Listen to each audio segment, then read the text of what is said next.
कैसे हो आप। आज हम क्लाउड्स बादल के बारे में अध्ययन करेंगे। ये बादल कैसे बनते हैं, कितने प्रकार के बादल होते हैं, कौन से बादल वर्षा लाते हैं, कौन से बादल वर्षा नहीं लाते, और किन बादलों में बिजली चमकती है, किन बादलों में बिजली नहीं चमकती। आज सभी इन बातों का हम अध्ययन करेंगे। ये हमारा टॉपिक रहेगा बादल। ये बादल जो है, पहले तो हम पढ़ते हैं कि बादल कैसे बनते हैं, बादल की उत्पत्ति कैसे होती है, बादल किसे कहते हैं। देखिए, बादल एक स्वच्छ हवा में, एक खुली हवा में, ये हमारा धरातल है, इस धरातल से खुली हवा में जल वाष्प या हिमकणों का एक गुच्छा या एक पिंड या एक समूह बादल कहलाता है। ये आपने ध्यान रखना है। बादल किसे कहते हैं? बादल कहते हैं। बादल कैसे बनते हैं ये देखेंगे। बादल की उत्पत्ति कैसे होती है। देखिए, हमारा ये धरातल है, इस धरातल के ऊपर कहीं न कहीं जल राशियां हैं, जल के कुंड हैं, कहीं नदियां बहती हैं, कहीं सागर है, कहीं महासागर है। ये धरातल के ऊपर सागर, महासागर, झील आदि जो जल की जो राशियां हैं, उनके ऊपर सूर्य का प्रकाश जब पड़ता है, सूर्य की गर्मी से ये जल वाष्प के रूप में जल वाष्प बन करके ऊपर उठता है, और ऊपर उठ करके ऊपर जा करके संघनन होता है। क्या होता है? संघनन क्रिया होती है। संघनन होकर के उनका एक समूह बन जाता है जल वाष्पों का, और इस प्रकार से क्या बनते हैं? बादल की उत्पत्ति होती है। इस प्रकार क्या बनता है बच्चों? बादल बनता है। तो बादल की उत्पत्ति कैसे हुई? जब जल के ऊपर सूर्य का प्रकाश पड़ता है तो वाष्प के रूप में जल हमें ऊपर जा करके संघनन होता है, और संघनन होकर के बादल बनते हैं। इस प्रकार बादल की उत्पत्ति होती है, इस प्रकार बादल बनते हैं। यानी कि संघनन क्रिया से बादल की उत्पत्ति होती है। इसमें हिम के कण भी हो सकते हैं, इसमें जलवाष्प होते हैं या हिम के कण होते हैं, और उन सब के समूह को बादल कहते हैं। ये जो बादल हैं कितने प्रकार के होते हैं। देखिए, बादलों का जो रूप है, उस रूप के आधार पर या उसकी स्ट्रक्चर, उसकी आकृति या उसके रूप के आधार पर बादल 4 प्रकार के होते हैं। ये बादल हम पढ़ेंगे। 4 प्रकार के कौन कौन से बादल हैं। देखिए, सबसे पहला जो बादल है उसको बोलते हैं पक्षाभ मेघ। पक्षाभ मेघ जो है ये कहाँ होते हैं, वायुमंडल में कहाँ मिलते हैं? ये 8,000 से 12,000 मीटर की, यानी कि 8,000 से 12,000 की मीटर की ऊंचाई पर पक्षाभ मेघ बनते हैं, पक्षाभ मेघ पाए जाते हैं। तो इसका पहला तो यही आपने याद रखना है। ये प्रश्न आ सकता है, बड़ी परीक्षाओं में आ जाता है, यूपीएससी में आता है, एचपीएससी की लेक्चरर की जो भर्ती है, ग्रेजुएशन, पोस्ट ग्रेजुएशन, और हमारी जो बोर्ड की जो पाठ्य पुस्तकें हैं उनमें भी यहाँ ये टॉपिक बनता है बादल। तो ये देखिए, पक्षाभ मेघ है वो इस धरातल से, जो हमारा धरातल है, इस धरातल से 8,000 से 12,000 मीटर की ऊंचाई पर पक्षाभ मेघ पाए जाते हैं। ये पहली बात तो आपने ये याद रख लेनी है कि जो पक्षाभ मेघ होते हैं वो धरातल से 8,000 से 12,000 मीटर की ऊंचाई पर पाए जाते हैं। ये आपने याद रख लेना। ये जो पक्षाभ मेघ हैं, इनकी पक्षाभ मेघों की जो आकृति होती है वो कैसी होती है? वो पंख जैसे दिखाई देते हैं। ये याद रख लेना आपने। जो पक्षाभ मेघ हैं ये पंख जैसे आकृति के होते हैं, जैसे कि पंख होती है वैसे ये दिखाई देते हैं, जिस कारण इनको पक्षाभ मेघ कहा जाता है। ये भी याद रख लेना है कि पक्षाभ मेघ क्यों कहते हैं? क्योंकि इनकी जो आकृति है, इनकी जो संरचना है वो पंख जैसी होती है। कैसी होती है? पंख जैसी इनकी संरचना होती है, जिस कारण पक्षाभ मेघ कहते हैं। ये जो पक्षाभ मेघ होते हैं ये मुख्य रूप से हिम के बने होते हैं। इनमें ज्यादातर हिम का आवरण होता है। इनमें ज्यादातर क्या मिलता है बच्चों? हिम पाई जाती है। क्यों पाई जाती है हिम? इसका भी एक कारण है। आपको पता है कि धरातल से हम 165 मीटर की ऊंचाई पर 165 मीटर की ऊंचाई पर जाते हैं तो 1 डिग्री सेल्सियस तापमान कम हो जाता है। 1 डिग्री सेल्सियस तापमान क्या हो जाता है? 1 डिग्री सेल्सियस तापमान कम हो जाता है। इस हिसाब से इस हिसाब से हम 8000 से 12000 मीटर ऊंचाई पर जाएंगे तो वहाँ पर जो हमारे वायुमंडल में जो नमी है, जो आर्द्रता है, वो 0 डिग्री से कम तापमान होने के कारण वो हिम के रूप में बन जाती है। तो ये एक याद रख लेना आपने कि जो पक्षाव मेघ होते हैं, ये पक्षाव मेघ हैं, ये मुख्य रूप से कैसे बादल हैं, कैसे मेघ हैं, ये हिम के बादल होते हैं। किसके बादल हैं? ये हिम के बादल हैं। तो हमने इसमें 3 चीज देखी पक्षाव मेघ में। तो ये 8000 से 12000 मीटर की ऊंचाई पर पाए जाते हैं। दूसरा, ये इनकी जो आकृति है, ये जो आकृति है पक्षाव मेघ की जो आकृति है वो पंख जैसी है। कैसी है?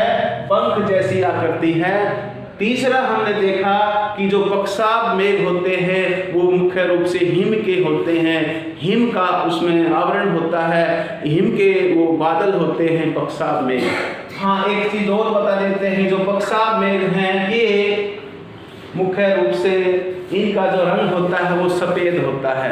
पक्षाव मेघ जो है इनका रंग कैसा होता है बच्चों? पक्षाव मेघ का रंग सफेद होता है। ये भी याद रख लेना आपने कि ये सफेद रंग के होते हैं पक्षाव मेघ। ये दूसरे प्रकार के जो बादल हैं उनका नाम है कपासी मेघ। कपासी मेघ, इनकी जो आकृति है, इनकी जो संरचना है, इनका जो रूप है वो एक प्रकार से कपास, जो रुई जो होती है, आपने देखी होगी रुई की जैसी की आकृति के बादल होते हैं। ये रुई जैसी आकृति के होते हैं। इनकी आकृति कई बार जो हमारा गोभी का जो फूल होता है इस तरह ये दिखाई देते हैं, जिस कारण से ये इनको गोभी मेघ भी कहते हैं, क्योंकि इनकी जो आकृति है गोभी के फूल जैसी होती है, पास जैसे सफेद होते हैं। जिस प्रकार की मैंने बताया पक्षाव मेघ होते हैं ये भी सफेद रंग के होते हैं, और कपासी मेघ होते हैं ये भी सफेद रंग के होते हैं। इनका जो आकार है वो कपास की जो रुई होती है उस रुई की तरह ही दिखाई देते हैं आसमान में। ऊंचाई पर ये पाए जाते हैं वो देखना है आपने। ये धरातल से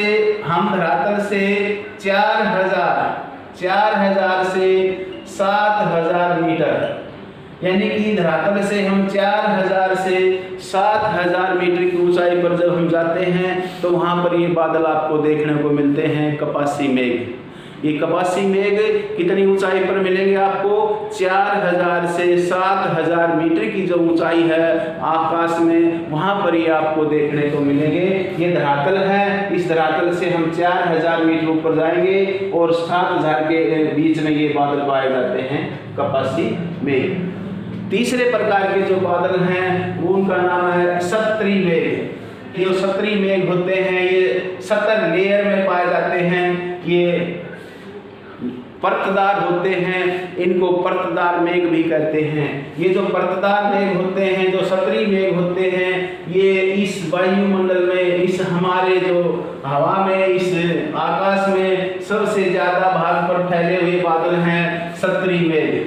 सतरी मेघ की विशेषता क्या क्या है बच्चों? सतरी मेघ एक तो ये है कि ये परतों के रूप में पाए जाते हैं। किस में पाए जाते हैं? परतदार होते हैं, इनको परतदार मेघ भी कहते हैं। परतदार आपसे पूछ लेता है, क्वेश्चन आता है किसी भी परीक्षा में कौन से बादल परतदार होते हैं, तो आपने बता देना है कि जो सतरी मेघ होते हैं वो परतदार मेघ होते हैं।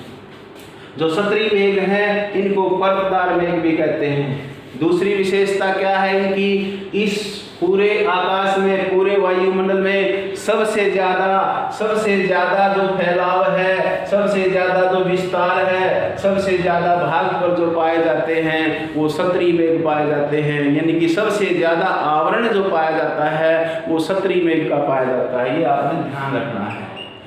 तीसरी बात क्या है सतरी मेघ की? ये जो सतरी मेघ हैं ये दो प्रकार की जो वायु राशियां हैं, अलग अलग प्रकार की वायु राशियों के मिश्रण से बनते हैं। एक प्रकार से मान लीजिए गर्म वायु है, दूसरी तरफ से ठंडी हवा है, और उन दोनों हवाओं का जब मिश्रण होता है तो उस प्रकार से ये बादल बनते हैं। कौन से बादल बनते हैं? सतरी मेघ बनते हैं। तो इन सतरी मेघों के बारे में हमने 3 मुख्य बात आपको समझाई। एक तो ये परतों में पाए जाते हैं, दूसरा, ये 2-3 प्रकार की जो वायु राशियां होती हैं, उन वायु राशियों के मिलने से ये बादल बनते हैं। तीसरा कि ये इस पूरे वायुमंडल में सबसे ज़्यादा भाग पर, सबसे ज़्यादा क्षेत्र में, सबसे ज़्यादा एरिया सतरी मेघों ने घेर रखा है, ये आपने याद रख लेना है। अब हम चौथे प्रकार के जो हमारे मेघ हैं, चौथे प्रकार के जो बादल हैं, उनके बारे में देखते हैं। हमारा तो चौथा प्रकार का यानी कि लास्ट जो हमारे बादलों की जो प्रकार है वो है वर्षा मेघ। कौन से? वर्षा मेघ। जो वर्षा मेघ होते हैं, ये देखिए बिल्कुल इजी है वर्षा मेघ के बारे में। पहली बात तो ये है कि वर्षा मेघ जो होते हैं वो सभी बादलों से नीचे पाए जाते हैं। ये आपने याद रख लेना है कि धरातल के सबसे नजदीक कौन से बादल पाए जाते हैं, आपने बता देना है वर्षा मेघ पाए जाते हैं। कौन से बादल भैया? वर्षा मेघ, जो सबसे नीचे पाए जाते हैं। हमारे सबसे निचले भाग पर हमारे नज़दीक ये मेघ पाए जाते हैं, वर्षा मेघ। इनका नाम वर्षा मेघ क्यों पड़ा है, क्यों इनको वर्षा मेघ कहते हैं? क्योंकि जो वर्षा होती है, बादलों से जिनसे वर्षा होती है, वो यही बादल होते हैं, वर्षा मेघ ही बादल होते हैं जो वर्षा लाते हैं। तो मैंने बताया था कि कौन से बादल वर्षा करते हैं, तो आपने याद रख लेना है जो धरातल के सबसे निचले भाग में सभी जो बादल हैं वो अक्षोभ मंडल में बनते हैं। अक्षोभ मंडल में ही बादलों का बढ़ना होता है। मौसम संबंधित घटनाएं अक्षोभ मंडल में होती हैं और उसी मंडल के सबसे निचले भाग में वर्षा मेघ बनते हैं। जो वर्षा मेघ हैं ये वर्षा लाते हैं और इनका जो कलर है, इनका जो रंग है वो गहरी स्लेट जैसा, ये काले रंग के होते हैं। काले रंग के ये जो बादल हैं ये काले रंग के होते हैं या स्लेट जैसे रंग के बादल पाए जाते हैं। आपने याद रख लेना है। काली घटा छा जाती है जब देखना बरसात तेज होती है और इन्हीं बादलों में बिजली की गर्जन, बिजली की कड़कड़ाहट, बिजली चमकती है। वो कौन से बादल हैं? वर्षा मेघ हैं। जो वर्षा मेघ हैं इनमें बिजली चमकती है, इन्हीं में गड़गड़ाहट होती है, यही बिजली चमकाते हैं, यही बादल बिजली, इसी बादलों में बिजली चमकती है। फिर एक बार मैं आपको रिवाइज करवा देता हूँ ये बादलों के बारे में, मोटी मोटी बात आपको फिर समझा देता हूँ कि जो बादल 4 प्रकार के होते हैं। पहले प्रकार के पक्षाभ मेघ होते हैं जो सबसे ज़्यादा ऊंचाई पर पाए जाते हैं। 8000 से 12000 मीटर की ऊंचाई पर ये पक्षाभ मेघ पाए जाते हैं। इनका जो रूप है, इनका जो आकृति है, पंख जैसी होती है। ये हिम के बादल होते हैं। हिम वर्षा जब होती है तो इन्हीं बादलों से होती है। दूसरा कपासी मेघ, ये कपास के रुई के जैसे दिखाई देते हैं। ये 4000 से 7000 मीटर की ऊंचाई पर ये पाए जाते हैं। इनको गोभी मेघ भी कहते हैं क्योंकि इनका जो आकार है वो गोभी के फूल जैसा होता है। तीसरे प्रकार के जो बादल हैं इसको सतरी मेघ कहते हैं। ये इस सारे वायुमंडल में जितने भी बादलों का एरिया है उनमें सबसे ज़्यादा भाग पर, सबसे ज़्यादा एरिया में सतरी मेघ पाए जाते हैं। ये बहुत बड़े भाग पर पाए जाते हैं।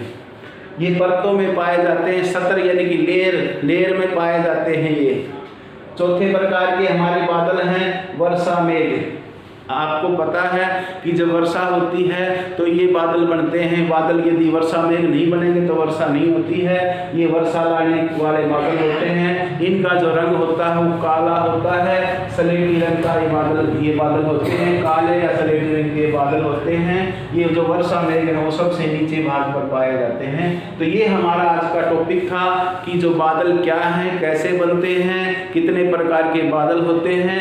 यदि आपको वीडियो अच्छी लगी तो इसको लाइक करना और यदि आपको कोई टॉपिक इस बादलों से संबंधित नहीं समझ में आया तो आप कमेंट सेक्शन में इसको लिखना।